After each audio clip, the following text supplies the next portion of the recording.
Buenas tardes a todos. Seguimos con el seminario de Seguridad Ciudadana que empezamos ayer. Si recordáis, entre otras cosas, vimos las políticas públicas de seguridad y las amenazas a las que nos enfrentamos. Una de esas amenazas es el terrorismo, que vamos a verlo hoy. Este fin de semana nos hemos despertado con unas noticias alarmantes. En Australia, en Sydney, 2 o 3 yihadistas o gente que había prometido lealtad al Estado Islámico dispararon y mataron a 12 o 15 personas, judíos creo que eran casi todos. En Siria también hubo un yihadista infiltrado en el ejército sirio y mató a 3 asesores americanos. En Alemania, anteayer, también detuvieron a 5 yihadistas, 3 creo que eran de Marruecos, uno de Siria y otro de Egipto. El líder era un imam de Egipto, que estaban preparando un atentado terrorista para uno de los mercados navideños. Y hoy ha salido noticias de un chaval joven de 19 años en Polonia que fue detenido ya hace días, fue detenido el 30 de noviembre, pero se ve que ha salido la noticia hoy, porque estaba preparando también un atentado con explosivos a un mercado navideño en Polonia. Pues no sé si estamos realmente ganando la batalla. Os digo 4 ideas. El terrorismo. Se han escrito ríos de tinta sobre ríos de sangre, novelas, artículos, libros. Es decir, hay mucha gente que vive del terrorismo, unos por un lado, otros por otro. También no os sorprenderá cuando os digo que terrorismo y política van muchas veces juntos. Igual que ayer decía que libertad y seguridad van de la mano, terrorismo y política van muchas veces juntos. Se llega a decir que terrorismo es una forma violenta de conseguir objetivos políticos. La otra idea es que se ha dedicado y se dedica enormes recursos humanos y materiales para luchar contra el terrorismo y para prevenirlo. Es desproporcionado con arreglo al número de víctimas, como veíamos ayer, desproporcionado con el tema de, si lo comparamos con otros, violencia de género, gente que se suicida o accidentes de tráfico, parece desproporcionado, pero realmente el miedo que causa el terrorismo puede justificar los recursos que se le asignan. Podemos estar ganando una batallita, pero el terrorismo sigue allí, no ganamos la guerra. Bueno, pues esto es lo que vamos a ver hoy. Vamos a ver si hay una definición de terrorismo. Vamos a ver las listas oficiales de organizaciones terroristas y su evolución en el mundo, los grupos terroristas más importantes que hay en el mundo, no todos porque hay muchos, unas ideas sobre Palestina. Palestina está ahora mismo en la palestra por el tema de Gaza y entonces quiero hablaros de Hamas y de otros grupos terroristas palestinos. Daremos un balance, el balance de Europol sobre el terrorismo del año pasado y la situación en España. Y finalmente hablaremos de la radicalización yihadista y las señales que hay que tener en cuenta para identificar posibles personas que puedan estar radicalizándose, sobre todo en el ámbito de la yihad. Saber que durante casi un siglo la comunidad internacional no ha logrado alcanzar un consenso sobre una definición de terrorismo. Cada país lo interpreta a su manera, a veces. Pero aunque no haya una definición única de terrorismo, sí la hay para los terroristas. La Organización de las Naciones Unidas, por ejemplo, ha aprobado 19 instrumentos jurídicos internacionales que describen estos actos después de los ataques de las Torres Gemelas. Su Consejo de Seguridad obligó a todos los países a legislar contra ellos y a cooperar. Es la famosa Resolución 1173. La Unión Europea, por su parte, considera delitos de terrorismo aquellos que buscan intimidar a la población, presionar a un gobierno o destruir las estructuras de un país. En España, nuestro Código Penal también detalla que es una organización terrorista y qué delitos se consideran como tal. Lo puedes ver en los artículos 571 y siguientes del citado Código. Bien, pues las Naciones Unidas aprobaron esos convenios, 19 convenios internacionales sobre el terrorismo, definiendo actos terroristas, no qué es terrorismo. Y bueno, los estados, después de todas esas convenciones y esos acuerdos, dijeron, bueno, ya tenemos definidos los actos terroristas, ahora tenemos que ponernos de acuerdo para definir quiénes son los terroristas. Otro problema. Y nacieron las listas de organizaciones terroristas. Pero tampoco se pusieron de acuerdo. Cada uno va por libre. Más o menos en la Unión Europea estamos todos en la misma línea. ¿Qué significa estar en la lista? Significa sanciones, congelación de activos, impedir la movilidad de sus miembros y unas mayores y mejores herramientas de cooperación policial y judicial internacional contra ellos. Eso significa estar en las listas. La ONU tiene sus propias listas. Estados Unidos tiene sus propias listas. Rusia, Turquía, en fin, cada país tiene sus listas. La Unión Europea tiene una sola lista, muy parecida a la de Estados Unidos, pero Estados Unidos también va por libre y tiene sus propias organizaciones. Incluso últimamente habréis visto la designación de narcotraficantes de Venezuela y de México como grupos terroristas. Está extraído del Diario Oficial de las Comunidades Europeas del año 2001. Después de los ataques del 11 de septiembre, de las Torres Gemelas, pues los estados se apresuraron a definir qué países, qué organizaciones, qué grupos eran terroristas y se apresuraron a crear unas listas.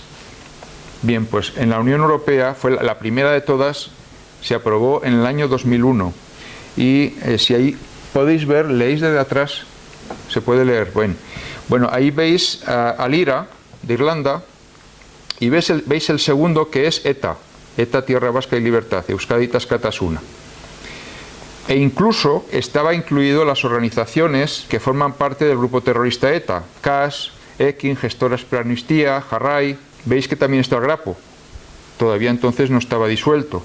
Está Hamas, pero solamente está la rama militar, la rama terrorista de Hamas. Y bueno, así que podáis, está también de Palestina, la Yihad Islámica de Palestina y el IRA Real. Bien, este es la actualización que ha hecho la Unión Europea. Cada 6 meses actualiza la lista de personas y grupos terroristas. La última actualización ha sido en julio, ahora creo que tiene que sacar una para este mes o el mes que viene, una nueva actualización. Entonces aquí podéis ver que ya no está ETA, porque ETA dejó las armas en el 2011 y se disolvió en el 2018. Tampoco está el Grapo. Y sin embargo aparece Hamas, pero aparece todo Hamas, no solamente la rama militar de Hamas, sino toda la organización aparece como organización terrorista en la Unión Europea. Así que os llama la atención, está el ala militar de Hezbollah, no todo Hezbollah, porque Hezbollah es un partido político del Líbano. Está el PKK, el Partido de los Trabajadores del Kurdistán. ¿Por qué está el PKK si resulta que en mayo pasado Öcalan, que es el líder del PKK, dijo que vamos a deponer las armas y vamos a dejar de utilizar métodos violentos?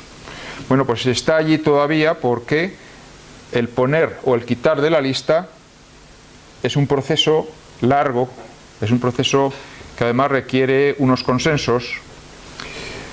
Os llamará la atención también que Sendero Luminoso todavía está en la lista. La verdad que no sé por qué, porque yo hace tiempo que no veo en la prensa actividades de Sendero Luminoso. Y también está una organización que se llama La Base. Es una organización neonazi, de inspiración neonazi, aceleracionista, quiere resaltar la figura del hombre blanco como un supremacista, que hace cosa de un mes o menos detuvieron en Castellón a una célula de La Base. Bueno, esto es una decisión del Consejo de la Unión Europea del 29 de julio del 2025. Hay algunos grupos más, pero he querido sacar estos que son los más conocidos. Hay también una lista de unos 15 o 20 personas a las que se aplican las sanciones, ¿vale? Y me diréis, aquí no está el Estado Islámico y tampoco está Al-Qaeda. Curioso, ¿no? ¿Por qué? Pues porque están en otras listas individuales y que afectan específicamente a ellos. Tampoco está el Talibán, porque el Talibán no está considerado como tal una organización terrorista en la Unión Europea. Hay sanciones específicas, embargo de armas, etcétera, pero no como si fuera una organización terrorista. Hemos visto que no hay unanimidad en la definición de terrorismo y tampoco sobre los grupos terroristas, las listas terroristas. Cada país, cada organización pone los que quiere en su lista, este sí, este no, ahora no. Se les deja en el olvido para rescatarlos luego cuando nos puedan ser útiles, eso también ocurre. Y os voy a poner algunos ejemplos. Yo lo he llamado camaleones bendecidos, porque cambian de color y encima se les bendice. Por ejemplo, históricamente, Menachem Begin. ¿Os acordáis de Menachem Begin, primer ministro israelí? Formó parte de la organización terrorista Irgun, antes de llegar a ser primer ministro de Israel. Y le dieron el premio Nobel de la paz. Pero ojo, no es el único. Yasser Arafat, en el lado contrario, creó la organización terrorista Al-Fatah, Palestina. Después abandonó la lucha armada, llegó a ser reconocido por la comunidad internacional como líder de la autoridad palestina, la OLP primero, y también le dieron el premio Nobel de la Paz. Otro camaleón bendecido, Al-Jolani, el líder de HTS. Bueno, camaleones bendecidos, Al-Jolani, el líder del HTS en Siria, que antes se llamaba Al-Nusra y puesto ahora como presidente de Siria. Otro bendecido, un terrorista bendecido. Luego están también los hermanos musulmanes de Egipto, que fueron bendecidos por la comunidad internacional después en la primavera árabe y llegaron al poder, y una vez que llegaron al poder dijeron, la democracia no, ahora vamos a poner la Sharia. Entonces, claro, pues llegó un general o un coronel del ejército, dio un golpe de estado y dijo, aquí no hay Sharia, aquí hay pseudodemocracia, no sé cómo lo llamaría.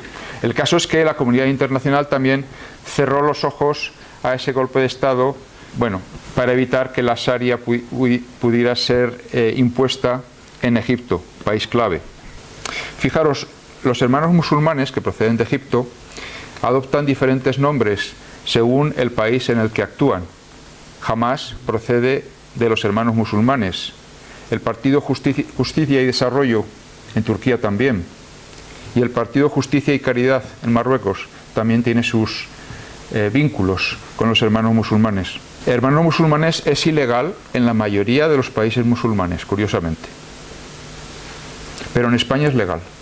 Bien, cerca de los hermanos musulmanes se encuentra otra organización que se llama Hizb ut-Tahrir, también prohibida por la mayoría de países musulmanes. Este se dirige a las élites musulmanas, mientras que los hermanos musulmanes se dirigen a las bases. Bien, en Kosovo estaba el partido o la organización OCK, que fue puesto 2 veces y sacado 2 veces de las listas de organizaciones terroristas. He puesto protección de intereses propios porque efectivamente los países, cuando ponen a alguien en la lista, están pensando en sus propios intereses, como es lógico. Así pues, en Estados Unidos declararon grupo terrorista la Guardia Revolucionaria Islámica de Irán. ¿Por qué? Bueno, porque estaba ayudando a Hezbollah en el Líbano. Turquía, Erdogan dijo que Hamas es un movimiento palestino legítimo. También Erdogan, he puesto ahí, eliminación de adversarios políticos. Erdogan calificó de terrorista al alcalde de Estambul. Y en sentido contrario, los ataques de Hamas en octubre del 23, el 7 de octubre, los famosos ataques, dijo Erdogan que esta ideología e intereses debían de ser tenidos en cuenta, los de Hamas. Como conclusión de esta primera parte, es que política, geopolítica, terrorismo han ido siempre juntas, hasta el punto de que algunas potencias utilizan los servicios de inteligencia para debilitar países enemigos o potencialmente enemigos. A veces mediante la agitación social, primero para influir en las elecciones y yendo más allá, creando y fortaleciendo grupos terroristas. Esto, por supuesto, ya viene de antiguo. Bueno, vamos a ver un repaso histórico de las organizaciones terroristas Las importantes, las más conocidas para nosotros, la Baader-Meinhof. La Baader-Meinhof es la fracción del Ejército Rojo alemán. Os sonará. Las Brigadas Rojas, las Brigadas Rojas que mataron a Aldo Moro, ¿os acordáis? En Italia. Sendero Luminoso en Perú, que todavía, como habéis visto, sigue activo en la lista de grupos terroristas de la Unión Europea. Las FARC y el ELN, los helenos, en Colombia. El IRA, en Irlanda. En España tenemos por un lado el Grapo y el FRAP, ya desmantelados. Luego están unos grupos independentistas, separatistas, Terra Lliure en Cataluña, el MPAYAC en Canarias, o el Ejército del Pueblo Guerrillero del Pueblo Gallego en Galicia.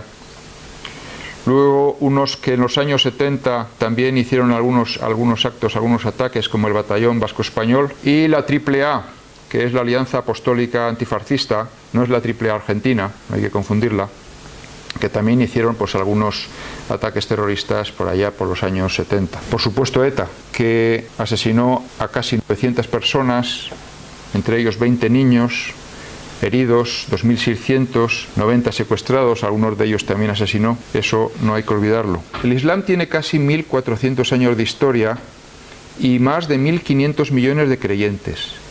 1.500 millones de creyentes. Después del cristianismo es la segunda mayor religión del mundo y son gente muy creyente, muy creyente. No hay ni punto de comparación con otras religiones mayoritarias. Por eso nosotros, los occidentales, nos cuesta comprender su cultura y sus tradiciones. Muy a menudo, por supuesto, son incompatibles con las democracias occidentales, con nuestros valores. Una clasificación simplista, podríamos decir: una inmensa mayoría de musulmanes practica la religión sin más pretensiones. Respetan el Ramadán, tienen su fe y ya. Van a rezar, rezan en casa, rezan los viernes en la mezquita, pero ya, no tienen más pretensiones. Otro grupo menos numeroso, pero importante, practican la religión de manera mucho más devota y purista, pero además actúan de manera pacífica para imponer la Sharia en el mundo, porque consideran la Sharia por encima de la democracia y de los parlamentos nacionales, a los que utilizan a veces para sus fines, como lo que os he comentado de Egipto. Me viene a la memoria, cuando estuve viviendo en Kirguistán, a un señor que de un pueblo, había viajado a formarse en el Islam, no sé si a la Arabia Saudita o a la India, y al volver, pues le dijo a su mujer y a sus hijos: no hay más colegios, tu mujer ponte todos los hábitos habidos y por haber, y los hijos no van al colegio porque les están dando una cultura, una educación que no es la que tienen que tener en el mundo musulmán. Y allí la verdad es que tienen unas leyes bastante interesantes para contener el radicalismo, y es un país musulmán, pues lo contienen bastante. Allí no hay ataques, para empezar. Y en cuanto la policía se dio cuenta de esto, o alguien se lo dijo, pues evidentemente a estos señores los denunciaron, tuvieron que cesar a este señor en su actitud, y al final lo metieron en la cárcel.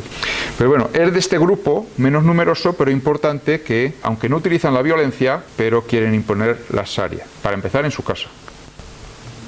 Otro grupo son los que utilizan la fuerza, la violencia y el terror para imponer la Sharia, para islamizar el mundo, y en más de una ocasión han sido utilizados por algunos países de Occidente para beneficio propio. Os pongo un pequeño esquema para que sepáis las diferencias que hay entre los sunitas y los chiitas, que son los grupos básicos más grandes dentro de lo que son los musulmanes. Los sunitas, las diferencias entre unos y otros es la interpretación del Corán y sobre todo quiénes eran los herederos de Alí. La diferencia entre sunitas y chiitas, ahí lo veis. Los sunitas están pues en Arabia Saudí, en Siria, en Omán y también en partes de África y Asia. Los chiíes fundamentalmente los chiitas o chiíes están en Irán fundamentalmente, también en Irak, en Bahrein o en el Líbano, donde, como os he dicho antes, hay un partido político, el Hezbollah, que está integrado en lo que es la democracia del Líbano. Todos los atentados terroristas cometidos en Occidente han sido por grupos musulmanes sunitas, digamos los atentados yihadista, de inspiración yihadista, han sido sunitas. Dentro de los sunitas están los salafistas, que rechazan la democracia y los parlamentos electos, y Alá es el único legislador. Pero no todos los salafistas son violentos, pero todos aspiran a crear un Estado islámico, donde la única ley es la Sharia. Ya sabéis lo que eso significa. Los yihadistas son los únicos que legitiman el uso de la violencia. Y vemos que hay yihadistas tanto entre los sunitas, salafistas, como en los chiitas, aunque en estos hay menos. Ojo, porque cuando decimos yihadistas también te quería aclarar, y es una cosa que también me decían en estos países. Yihadistas no solamente son los que utilizan la violencia para sus fines. La yihad significa esfuerzo, significa lucha. Pero puede ser una lucha simplemente de cumplir con tus oraciones, de cumplir con la limosna, cumplir con el ramadán, el ayuno. Es decir, no hay que generalizar y decir, este cumple con la yihad. Está cumpliendo, está esforzándose por seguir la norma y las creencias musulmanas. No quiere decir que sea un terrorista, por el simple hecho de cumplir con esas creencias que están muy en el fondo. Bueno, ahí tengo los hermanos musulmanes, los he colocado allí porque no son salafistas, son sunitas también, y algunos de los hermanos musulmanes, no todos, están integrados en grupos terroristas. Bueno, pues vamos con los más peligrosos. Por una parte tenemos Al-Qaeda. Al-Qaeda, que están en varios países y según el país en el que están, pues adoptan unos nombres. Al-Qaeda. Está Al-Qaeda en la península del Sinaí, está Al-Qaeda en Somalia, está en la península arábica, está Al-Shabaab en África, en fin. Y el Jenim, quedaros con ese nombre. Habréis oído recientemente noticias sobre Mali, que está rodeado por terroristas del Jenim, que es de Al-Qaeda, y están pues asediando Bamako, interrumpiendo las comunicaciones para evitar que les lleguen pues eso, gasolina y todas esas cosas, ¿no? Le lleguen recursos. Jenim. Quedaros también con el Sahel. Hay 5 países del Sahel: Mauritania, Mali, Chad, Burkina Faso, Níger, que están continuamente en guerras. Guerras que no solamente están propiciadas por grupos terroristas, también por organizaciones criminales. Quería hablaros también del Daesh o Estado Islámico. ¿Por qué se llama Daesh? Daesh se le ha puesto en Occidente, o se le han puesto los propios musulmanes que no querían que se llamara Estado Islámico, porque el Daesh es una palabra despectiva, es una palabra que significa el intolerante, el que aplasta, una palabra que suena realmente mal, y precisamente para fastidiarlos pues le quisieron poner ese nombre. Nació de Al-Qaeda, el Daesh nació de Al-Qaeda en Irak, pero se separó lógicamente y bueno, pues ha ido adoptando diversos nombres según donde se está puesto. Por ejemplo, el Estado Islámico en la provincia del Jorasán, ISKP, está en Afganistán y Pakistán, Asia Central, Rusia, Turquía. Luego está en el Sinaí también, el ISSP. Está Boko Haram en África, está el del Congo, está el de Somalia, en fin, están por todos los lados. El más peligroso para Europa, para nosotros, es el primero, el que he subrayado, el Estado Islámico en la provincia del Jorasán. ¿Por qué? Porque hay muchos emigrantes legales y no legales de Asia Central en Europa, fundamentalmente en Alemania. De vez en cuando saltan las noticias que han detenido a uzbecos o a kirguís o a tayikos que estaban preparando un atentado. Como os he dicho antes, en estos países son muy creyentes, pero también hay muchas injusticias, muchas frustraciones, y entonces cuando el Estado Islámico estaba en su efervescencia en Siria e Irak, pues hubo cerca de 4.000, algunos hablan de más, hombres y mujeres, pero sobre todo hombres de estos países, que se fueron a luchar, a unirse a las filas del Estado Islámico en Siria y en Irak. Y muchos de ellos todavía permanecen allí. Vienen los grupos que quedan por ahí de insurgentes, o vienen campos de internamiento que están vigilados, mal vigilados, y de vez en cuando pues hay gente que se escapa de allí y a través de Turquía o a través de sus países vienen a Europa. Una vez le pregunté a uno de ellos, pero bueno, ¿por qué vosotros aquí nunca hay ataques? Me pasé 4 años en Kirguistán y en los 5 países de Asia Central, ataques realmente terroristas de inspiración yihadista no hubo ninguno. ¿por qué no atacáis aquí? ¿Por qué siempre vais a Europa? Y él me dijo, porque allí están los infieles, aquí no. El ISKP que os estaba diciendo fue el que atentó en Moscú, en el Crocus Hall, en un supermercado o un mall, atentó y murieron cerca de 150 personas y hubo muchos heridos. Bien, ¿qué pasa con el talibán? El talibán afgano no está en la lista de la ONU, en la lista de organizaciones terroristas, pero sí que hay sanciones separadas, como os he dicho antes, a muchos de sus miembros. Y como organización, pues hay un embargo de armas para el talibán, hay una congelación de activos financieros, hay prohibiciones de viaje, pero ni la ONU ni la Unión Europea tienen al talibán en sus listas. Rusia tampoco. De hecho, estaba en la lista de Rusia, de organizaciones terroristas, pero en junio de este año, hace escasamente 6 meses, lo sacó de la lista. Bueno, y lo reconoció oficialmente al talibán, aceptando que el talibán abriera una embajada en Moscú. Evidentemente, detrás de esto hay intereses políticos y económicos, como podréis imaginaros. No confundir el talibán afgano con el talibán pakistaní. El talibán pakistaní, el TTP, en Pakistán, es una organización muy violenta, pero es un estado dentro de un estado. Es decir, tienen su parte de Pakistán, en la parte pegada a Afganistán, con su propia organización, con su propia policía, su propio sistema de educación, hospitales, etcétera. Y bueno, pues Pakistán lo ha dejado ahí que funcione. Pero es un estado dentro de otro estado y han cometido muchas atrocidades en esa zona. De hecho, lo que querrían era eliminar al gobierno de Kabul, al gobierno del talibán afgano y ponerse ellos. Luchas internas, ya sabéis. Os he mencionado antes a este hombre, al-Jolani, que fue el líder de una organización terrorista que se llamaba Al-Nusra, que era una rama de Al-Qaeda. El nombre de al-Jolani, como veis allí, estaba buscado en Estados Unidos y daban hasta 10 millones de dólares por su captura. Bueno, pues este señor, con tal de quitar al Assad de Siria, al antiguo presidente, pues le ayudaron las potencias occidentales, sobre todo Estados Unidos, y le dijeron, cámbiate el nombre, ponte corbata y vente para acá. Y ha estado en Estados Unidos, ha estado hablando en la ONU, y bueno, pues lo han sacado ya de de la lista de organizaciones terroristas, a él y a su ministro del Interior. Inmediatamente al día siguiente de esa puesta de largo en la ONU, Consejo de Seguridad de Naciones Unidas adoptó una resolución sacándolo a él y a su ministro del Interior de la lista de individuos terroristas. Unas notas sobre en qué se diferencian Al-Qaeda del Daesh, del Estado Islámico. Muy rápidamente. Bueno, ambas son suníes, como os podéis imaginar, ambas son salafistas y ambas son yihadistas, ¿vale?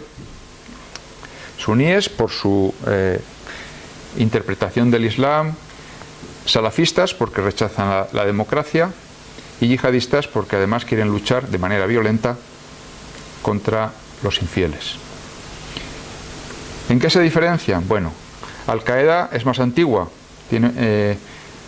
nació en 1980, Bin Laden, que era de Arabia Saudita, una persona que creo que era bastante rica, él o sus padres, bueno, pues ayudó al talibán para que se fueran a luchar contra la Unión Soviética, que había invadido Afganistán en aquellos años. En el 2013, el Daesh, el Estado Islámico, que formaba parte de Al-Qaeda, se separa en el 2013. Y ya sabéis, todo el auge del Estado Islámico en Siria y en Irak. Al-Qaeda busca una yihad global. No le importa no tener territorio, mientras que el Daesh, el Estado Islámico, quería un territorio. Y de hecho había fundado ese califato en territorios de Siria e Irak. En cuanto a sus procedimientos, Al-Qaeda tiene ataques realmente poderosos, simbólicos, que causen un impacto, como el de las Torres Gemelas, como el 11 aquí en Madrid. Teje alianzas con otros grupos, mientras que el Daesh elimina a los opositores. El Al-Qaeda tiene más, como si tuviera más paciencia, es una guerra de desgaste, considera que esto es una lucha a muy largo plazo y entonces no le importa ir más tranquilamente. Mientras que el Daesh no para y tiene un aparato de propaganda muy bueno para radicalizar sobre todo a la gente joven y crear lo que vemos ahora, los lobos solitarios, gente que de repente, individuales, jóvenes y no tan jóvenes, rinden pleitesía al Estado Islámico, le juran lealtad y se salen a la calle con un cuchillo o con un coche y se ponen a atropellar a la gente. Esos son los que se llaman lobos solitarios. Unas líneas sobre Palestina. Hamás es sunita, salafista y yihadista, como el Estado Islámico y como Al-Qaeda. Y está vinculada a los hermanos musulmanes. ¿Quién mete en sus listas a Hamás como organización terrorista? La Unión Europea, Estados Unidos, por supuesto, y otros países como Egipto o Arabia Saudí. Egipto, todo lo que suena a hermanos musulmanes lo mete en sus listas. En cambio, Turquía, Qatar, Rusia o Argelia no lo califican como grupo terrorista. Hay sus intereses, claro. Se creó en los años 80 en la Franja de Gaza. Tiene un defecto y es que no tolera que piensen contrario a ellos. Por lo tanto, atacan a sus propios palestinos que no piensan como ellos. Tiene varios brazos, el brazo político y el brazo militar, resumiendo un poco. Y tiene el brazo militar, son las brigadas Qassam, que fueron las que atacaron el 7 de octubre del 23. Como sabéis todos, murieron más de 1.600 israelíes, casi todos, y ya sabéis todo lo que ha pasado luego con el ataque, la venganza israelí en Gaza. Los fines de Hamás es una organización antisemita, claro, quieren destruir a Israel y a todos los sionistas, quieren exterminar a los judíos, quieren liberar Palestina y quieren, importante, la islamización de la región. Esa es una diferencia fundamental con Al-Fatah, que no es una organización terrorista desde que decidió abandonar la lucha armada. Al-Fatah trabaja o actúa en la zona de Cisjordania, no en Gaza, como Hamás. Fue creada, ya os he dicho, por Arafat en el año 57. Es nacionalista, no es islamista.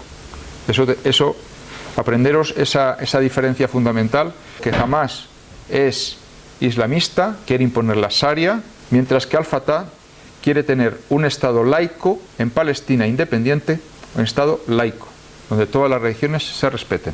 Ahora bien, Al-Fatah tiene dos ovejas negras que se le han descolgado ahí, organizaciones terroristas, los mártires de Al-Aqsa y Abu Nidal. Curiosamente, quería comentaros que Abu Nidal, que ya tiene años por supuesto, en el año 1980 asesinó a tiros en Madrid por error a un abogado. Fue un error, en realidad el objetivo era un rico judío. Bien, el Hezbollah es un partido político libanés que tiene una rama militar. Es chiita y es islamista. Persigue la imposición de la Sharia. ¿Creen ustedes que es salafista? No, efectivamente.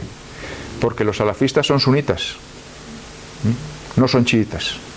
En 1982, Israel invadió el Líbano para atacar a la OLP y esto afectó especialmente a una comunidad chiita del sur del Líbano, con lo cual Hezbollah surgió con el apoyo de Irán para proteger a esa comunidad chií, y la Guardia Revolucionaria de Irán pues ayudó a formar a esos soldados de Hezbollah a proteger a esta gente. Luego Hezbollah se convirtió en un partido político. Sus objetivos eran expulsar a las fuerzas israelíes del Líbano y establecer un régimen islámico, también islámico, la Sharia, en el país. Objetivos muy parecidos a los de Hamás. Por eso se han apoyado unos a otros. En 1990 Hezbollah reforzó su brazo político libanés, obtuvo escaños para el Parlamento del Líbano y comenzó a actuar también, como os he dicho antes, como en Pakistán, como un Estado dentro de un Estado en el Líbano, proveyendo servicios sociales y rivalizando con las instituciones oficiales, gubernamentales del Líbano. Ahora bien, su brazo militar es designado como organismo terrorista por la Unión Europea, por Estados Unidos, por supuesto por Israel y varios países de la Liga Árabe y Latinoamérica. Que sepáis que cuando oigáis en la prensa el eje de resistencia, lo que llaman the axis of resistance, está constituido por estos grupos: Hezbollah, las milicias chiíes de Irak, los hutíes del Yemen y la Yihad Islámica Palestina. Eso se llaman el eje de resistencia. ¿Qué dice Europol en el informe de terrorismo del año pasado? En el 24 hubo 54 atentados terroristas, 24 de naturaleza yihadista, 14 más que en el 2023, 21 atentados de extrema izquierda y anarquista, 4 separatistas, 1 de extrema derecha y el resto no identificado. No sé si hay cuánto es el resto, 8 o 9. En cuanto a detenidos, hubo 449 detenidos por terrorismo, de ellos 174 gente de fuera de la Unión Europea. De esos 449, 289 yihadistas, 47 de una extrema, 28 de la otra, 27 separatistas y también un resto no identificado. Bueno, la estrategia contra el terrorismo de España del año 2024 está en consonancia con la estrategia de la Unión Europea también de terrorismo, y nos dice que tengamos mucho cuidado con los Balcanes occidentales, porque ahí hay mucha radicalización. En Bosnia, Macedonia, hay que tener cuidado con gente que pueda venir de allí radicalizada. Hay que tener mucho cuidado también con el norte de África, con Oriente Próximo, con la región del Sahel que he mencionado antes, el Golfo de Guinea y el Cuerno de África. También dice que tenemos que tener cuidado con los actores solitarios, los lobos solitarios de corte islamista, con los combatientes extranjeros. Que sepáis, o habréis oído o habréis leído, que cerca de 300 personas se fueron a luchar del lado del Estado Islámico en el año 2013-2012, de España, 300 residentes en España. 113 aún permanecen en ese área. Esto es un informe reciente. 65 han vuelto a España y 104 habrían fallecido. Pues bueno, por de esos 113 que aún permanecen en el área, hay que tener mucho cuidado, porque es gente muy formada militarmente para cometer atentados. También dice que esa estrategia, que tengamos cuidado con los jóvenes radicalizados, la generación Z. Y también nombra la amenaza, ya os he dicho antes, del Estado Islámico en la provincia de Jorasán, porque pueden venir de Alemania y cometer aquí un atentado, porque ya os he dicho que la mayoría de los uzbecos, tayikos radicalizados que habían luchado en el ISIS en Irak y Siria y vinieron a Alemania, pueden venir para acá. Terrorismo yihadista en España. Bueno, una breve historia. El restaurante El Descanso, en el año 1985, en la Nacional 2, cerca de Torrejón. Claro su autoría, aunque todo apunta a que fue el yihadismo islamista palestino o de origen libanés, pero en todo caso sunita. Algunos lo relacionan con la cercanía de la base aérea de Torrejón y la cercanía del referéndum de la OTAN que en el año ese, en 1985, se iba a producir, no lo sé. En Casablanca, Marruecos, lo he puesto separado porque no es en España, fue en Marruecos, pero también atentaron contra la Casa de España en el 2003. El 11M, con todas las trágicas consecuencias que sabéis. Barcelona, Cambrils en 2017 y Algeciras en 2023, donde un hombre con un machete asesinó a un sacerdote e hirió a otras 4 personas. Los Hermanos Musulmanes, que es una organización legal en España, son un grupo religioso sunita, no salafista, pero que también aboga por imponer la Sharia por encima de las leyes humanas.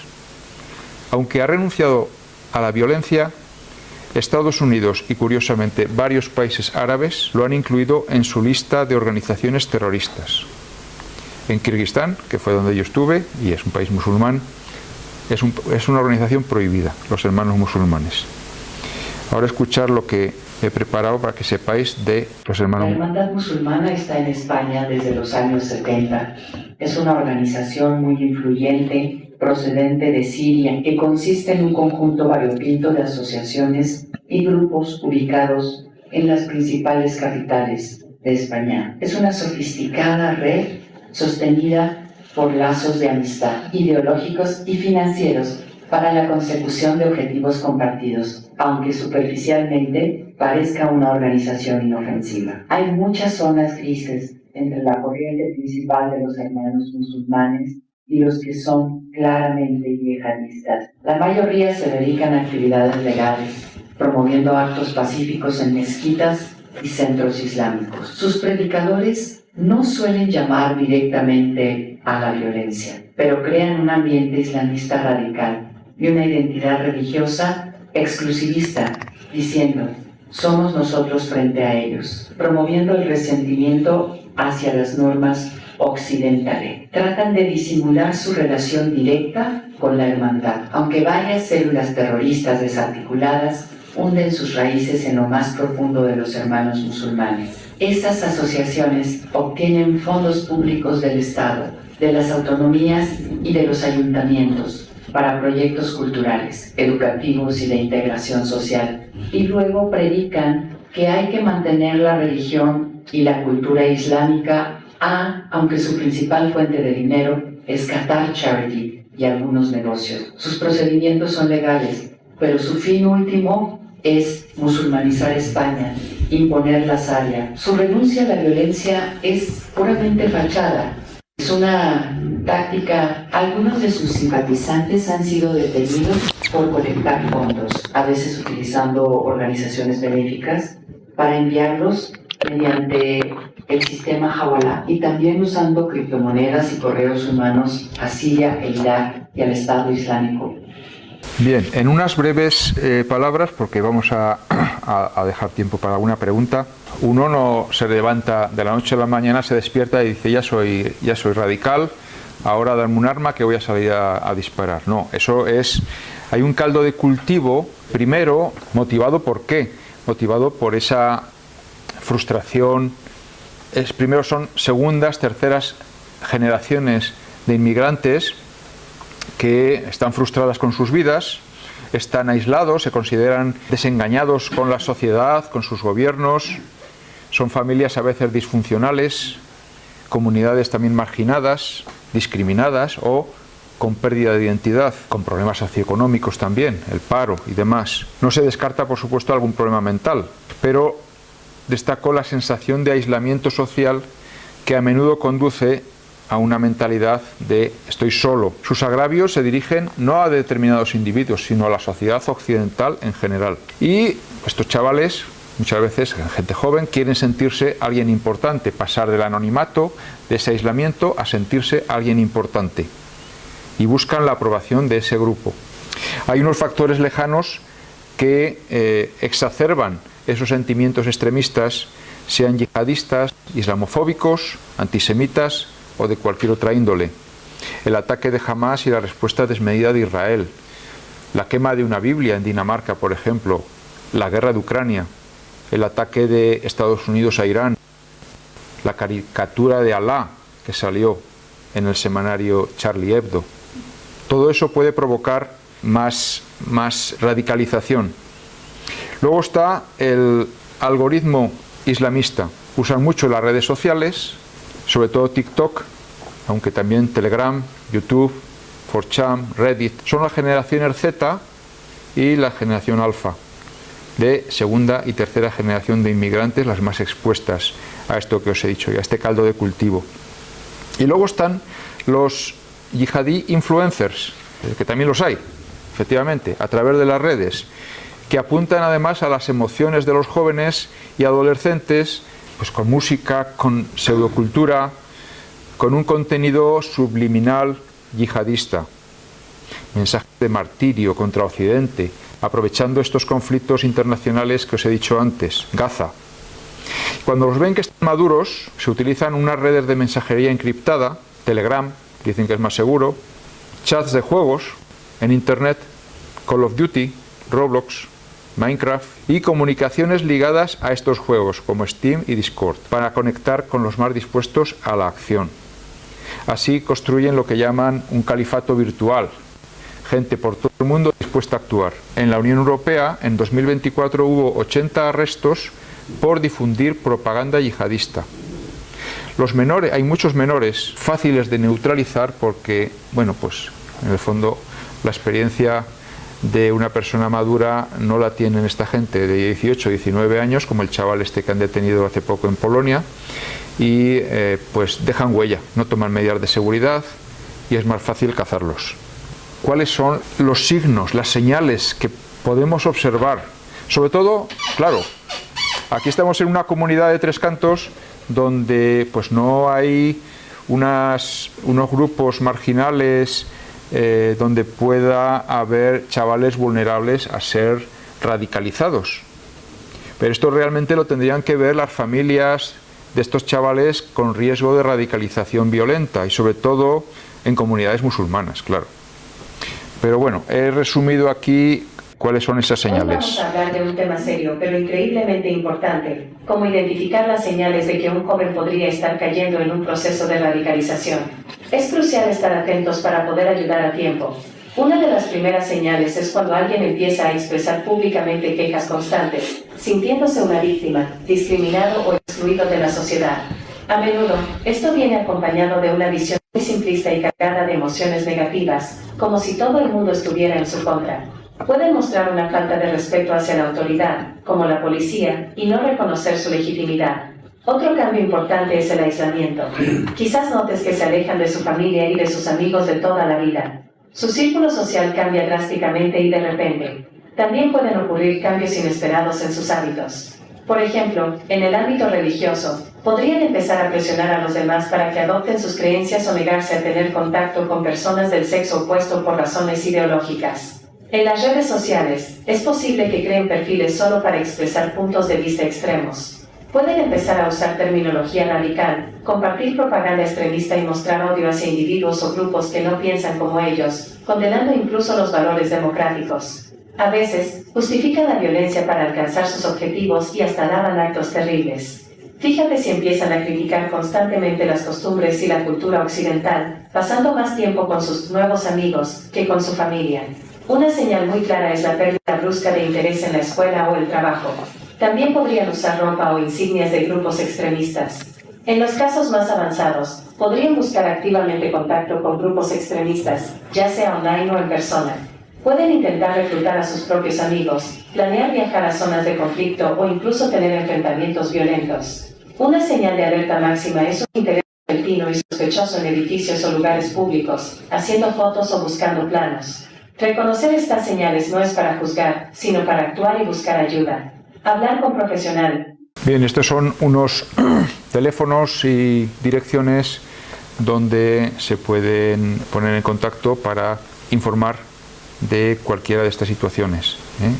Hay incluso una aplicación que la conoceréis, Alert Cops, alguno la puede tener, donde hay un contacto directo con la policía. Bueno, lo que hemos visto hoy, simplemente como repaso, ¿qué hemos visto hoy? La no definición de terrorismo, hemos visto las listas oficiales de grupos terroristas y los grupos terroristas más activos, no todos. Palestina, el proceso de radicalización yihadista, la situación en Europa y en España y esas señales para identificar la radicalización. Esto que he puesto yo aquí es unas hipótesis que he sacado yo en lo que tenemos que tener más cuidado por los lobos solitarios que pueden actuar, especialmente estos días de Navidad, la propaganda online que continúa, la policía debe ir más detrás de la financiación del terrorismo. Podemos esperar pequeños ataques ciber, no grandes, afortunadamente creo que no están preparados para eso todavía. La radicalización en prisiones es un tema muy delicado. Francia ha creado una unidad de inteligencia de prisiones penitenciaria, jueces y policías, para girar más de cerca este problema que ellos además tienen muchos yihadistas en prisión. Los combatientes extranjeros, como os he dicho antes, es un riesgo si vuelven preparados para cometer un atentado. Y como en cuanto a los procedimientos, los drones es una cosa que me preocupa mucho. Y ya como habéis visto, os he dicho al principio, podemos ganar batallas, pero el terrorismo desgraciadamente continuará. Muchas gracias.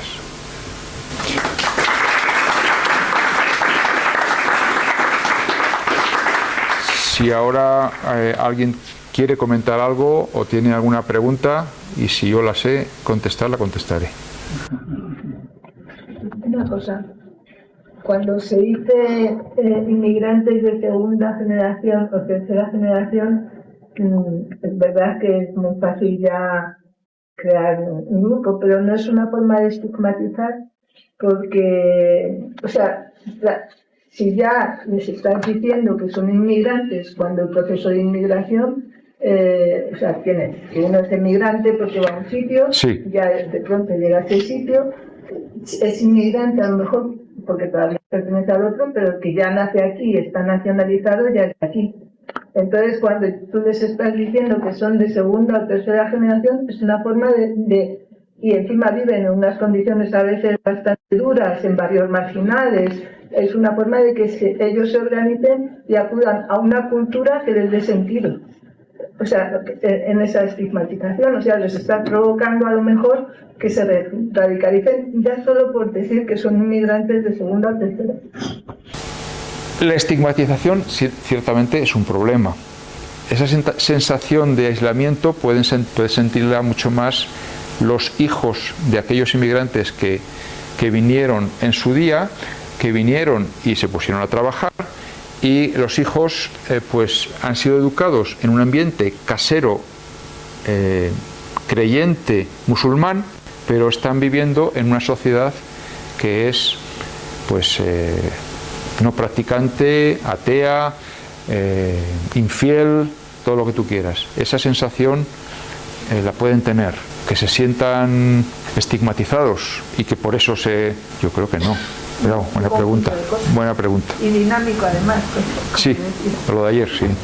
Solamente, has hablado de muchas organizaciones terroristas, pero el peso más gordo se ha dedicado al yihadismo. Sí. Las otras están latentes, no les interesa actuar porque los temas políticos no los mueven, el dinero no los mueve. ¿Por qué trabajan esas? Esta está muy clara que es por un tema religioso o un tema de cultura.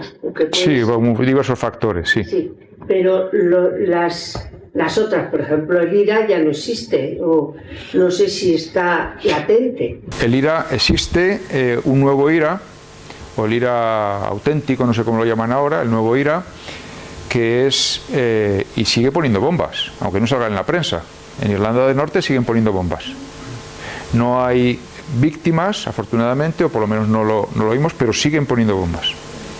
Siguen activos. ETA está ya desactivada. El Grapo está desactivado, y todos los que he dicho.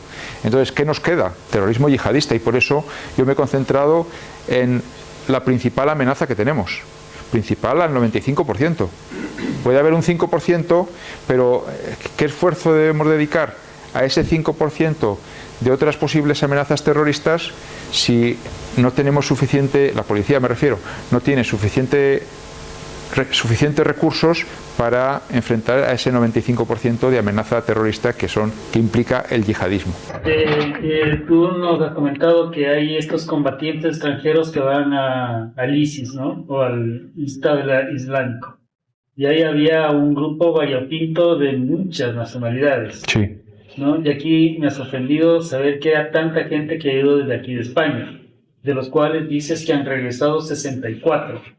¿No? Imagino que la policía estará haciendo un seguimiento de todas estas personas, pero también significa que la policía destina un montón de recursos justamente para solamente 64 personas que pueden tener sus tentáculos, que pueden tener influencia sobre otros grupos vulnerables como son la generación Z, que tiene inquietudes que no son satisfechas y demás.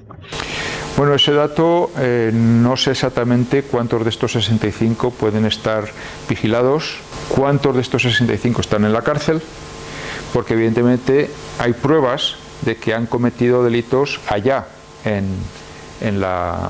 Siria y en Irak. Estados Unidos tiene una base importante de pruebas materiales a las que las fuerzas de seguridad pueden acceder para encontrar evidencias judiciales contra alguna de las personas que fueron para allá y estuvieron luchando junto al Estado Islámico para condenar a esta gente. No sé cuántos de ellos han sido condenados, cuántos están procesados y cuántos están vigilados. Pero ciertamente se necesita, como has dicho tú, mucha gente, muchos medios para vigilar a posibles radicalizadores. ¿Juegan algún papel algún papel las monarquías del Golfo, las monarquías petrolíferas? ¿Qué papel pueden jugar? Bueno, Qatar, como os he dicho antes, es financiador de Hamas. Arabia Saudita financia la cruzada islamista por el mundo. Edificación de mezquitas, financian imanes, y esos imanes muchas veces son influencers que predican una cosa públicamente, pero luego a petit comité pues dicen que no nos tenemos que integrar y que tenemos que imponer la Sharia en este país. Arabia Saudita financia todo eso. Respondiendo a tu pregunta, financian grupos terroristas. ¿Qué tipo de actividad preventiva se podría...? Me imagino que existirá, no se cita por razones obvias. Son nuestros aliados en otros aspectos. Pero, ¿qué tipo de actividad sí se puede revelar? Cortar las vías de financiación. Hamas está financiado, también la Unión Europea financia a Hamas, con muchos millones. Lo que pasa es que Hamas tenía su rama militar y su rama política. Entonces, a quien se financiaba era la rama política a través del organismo de Naciones Unidas para Gaza, que era quien recibía el dinero y a quien Israel acusa de estar en connivencia con Hamas, porque dice que quien garantiza que todo el dinero y todos esos millones que han ido de la Unión Europea, de Qatar, de Turquía e incluso de Estados Unidos a esta agencia de Naciones Unidas no se han desviado de la rama político de Hamas a la rama militar. Si cortamos la financiación, pues mucho haremos. Hay otra duda, otra cuestión que me preocupa seriamente, y es el papel que juega Israel en el mundo actual.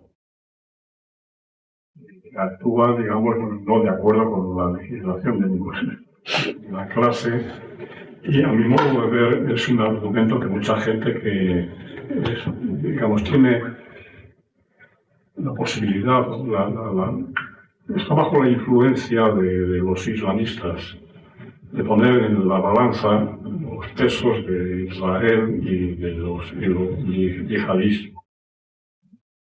Y me pregunto, hombre, algo habría que hacer. Sí, pero cuando el hermano... No sé quién está detrás de quién, si Israel detrás de Estados Unidos o Estados Unidos detrás de Israel. Con eso te lo digo todo. Creo que también será tema de la próxima charla, ¿no? Sobre delincuencia organizada. Ahí nombraste dos organizaciones en Colombia, el ELN y el FARC. Y las FARC, ¿no? Y si bien es cierto, han entregado las armas, están circulando, pero siempre quedan grupos, núcleos que se han hecho narcoterroristas. Así es. Y los narcoterroristas, si bien es cierto, no ponen bombas ni atacan, ¿no? Pero sí custodian todo el armataje de distribución y exportación de los productos psicotrópicos. ¿Qué lejano estaría, o qué cercano, que los productos de esos entran a Europa por España y también por Holanda, Bélgica principalmente? ¿Qué lejano está de que se puede encontrar la policía con estos grupos narcoterroristas para proteger la distribución de sus productos? Hombre, aquí en España ya se ha desarticulado algún grupo del Tren de Aragua. No hace mucho, además. La cocaína la traen ellos y otros grupos, pero también ellos. Yo tengo una duda, y es, así como el narcoterrorismo, los ciberataques, son cosas que puedes hacer, que puedes actuar como ciudadano, en el terrorismo no puedes actuar. Todo está en manos de la policía.